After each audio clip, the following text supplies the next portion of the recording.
Time's up. So if you haven't been hiding under a rock, you probably already know what's going on out there. People are stockpiling food, whole countries are on lockdown, and every time you turn the TV on, you can't even tell if you're changing the channel. Now, this isn't going to be a video just about what's happening out there, as by the time you're watching this, you probably have been exposed to enough of it already. I'll be covering how it started, what exactly a recession is, and most importantly, what you can do about it. There's actually a few reasons why you shouldn't be panicking, so stick around to the end. We'll be telling you exactly how to prepare for it. Since 2008, the economy has been booming and been on the rise for 10 years straight. It seemed like this was never going to end. Now that was until recent events. Coronavirus is taking the world by storm, and it's seeming to be the catalyst that will trigger a recession. Before we go any further, I do want to add that I'm not a financial expert. I'm just some random guy on the internet, but I do have an economics degree, so maybe that counts for something. The markets can be seen to be a graph of emotions, investors' emotions. It's based on fundamentals, but ultimately it's speculation. It's all a fugazi. You know what a fugazi is? Emotions can be good, eventually leading to euphoria, or really bad, in other words, panic. And we all know what happened to Bitcoin. One of the key indicators of the market is the S&P 500. Now that's dropped over 1,000 points as of the time I'm making this video, pulling the market into what we call a bear market. So what is a bear market, might you be asking? There's a lot of terms out there that are used interchangeably. Corrections, crashes, recessions, etc. And it can all be very confusing. So that's why I'm here. A correction is when there's a significant drop in the prices of stocks, usually around 10%. You might be thinking that correction, it doesn't sound that bad. And you're right. The idea behind a correction is that the underlying value isn't as high as the market price that it's at currently, and hence it's overvalued. Eventually the market comes to a realization and the price falls back down to its actual value. So a bear market, what is it? One major difference of a bear market and a market correction is the extent of which the prices fall.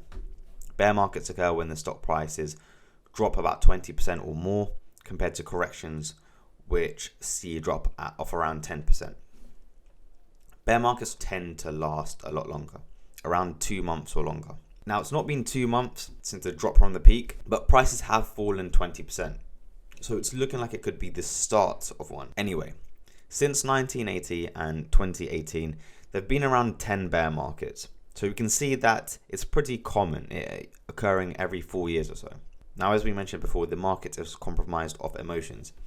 And the general consensus right now is that many investors are selling off their stocks because they fear further losses, thus fueling a vicious cycle of negativity and perhaps causing a recession. So what's a recession? Investopedia defines it as 2 consecutive quarters of negative GDP growth. Pretty simple, right? One of my favorite quotes actually by Lou Holtz is, "In this world, you're either growing or dying." And that speaks volumes with the economy in mind. Businesses are the backbone of the economy, with certain countries specializing in particular industries. For the UK, it's financial services. For China, it's manufacturing, etc. Negative GDP growth is a result of businesses slowing down because consumer confidence is low. People are fearful. Instead of spending, people are saving, or trying to.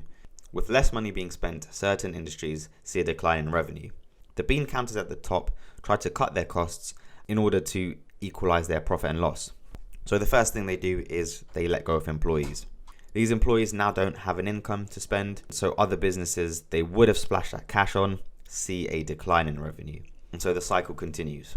In this pandemic, countries are shutting down non-essential gatherings and shops in order to flatten the curve. People are being laid off from certain industries, and it doesn't take a genius to figure out that people will be spending less. So what can you do about it, which is the main scope of the video? People usually fear the unknown, and that's quite normal. All you can see in the news is, well, bad news. The markets are crashing, unemployment is increasing, and businesses are failing. How can this possibly be a good thing? Just ask Tony Robbins. If you don't know who that is, shame on you. He's this guy. In one of his most recent books, Unshakable, He interviews 50 of the world's greatest financial minds, and here are a few key takeaways from that book.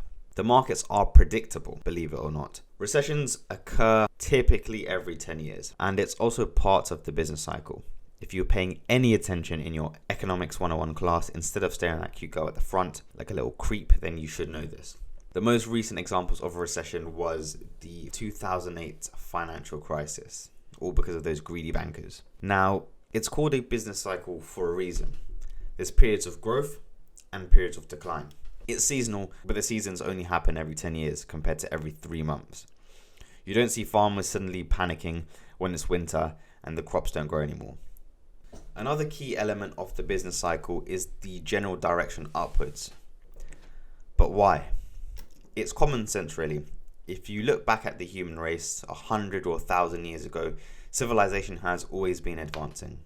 Over time, we've accumulated capital, information, and technology. Instead of collecting firewood, all we have to do is flick a magic switch, and instead of picking berries or hunting down deer or whatever weird animals we haven't driven to extinction yet, we can press a button on our phones and food just appears at our door. This is pretty cool actually, and I'll definitely be making a video in the future.